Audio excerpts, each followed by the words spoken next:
Maranatha, the Lord is coming. A devotional by Ellen G. White. February 25. Satan's last campaign. Little children, it is the last time, and as you have heard that Antichrist shall come, even now are there many Antichrists, whereby we know that it is the last time. 1 John 2:18. The enemy is preparing for his last campaign against the church. He has so concealed himself from view that many can hardly believe that he exists, much less can they be convinced of his amazing activity and power.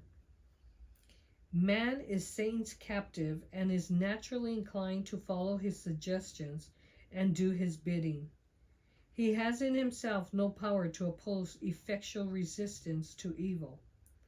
It is only as Christ abides in him, by living faith, that man may venture to face so terrible a foe.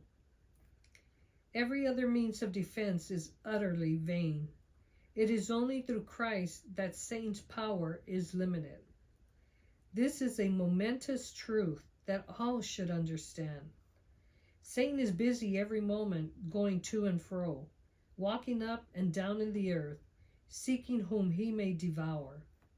But the earnest prayer of faith will baffle his strongest efforts. Satan hopes to involve the remnant people of God in the general ruin that is coming upon the earth.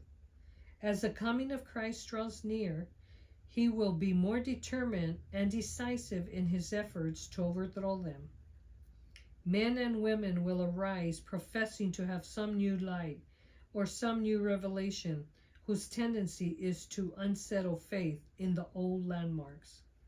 Their doctrines will not bear the test of God's word, yet souls will be deceived. False reports will be circulated, and some will be taken in the snare. We cannot be too watchful against every form of error, for Satan is constantly seeking to draw men from the truth. Some men have no firmness of character. They are like a ball of putty and can be pressed into any conceivable shape.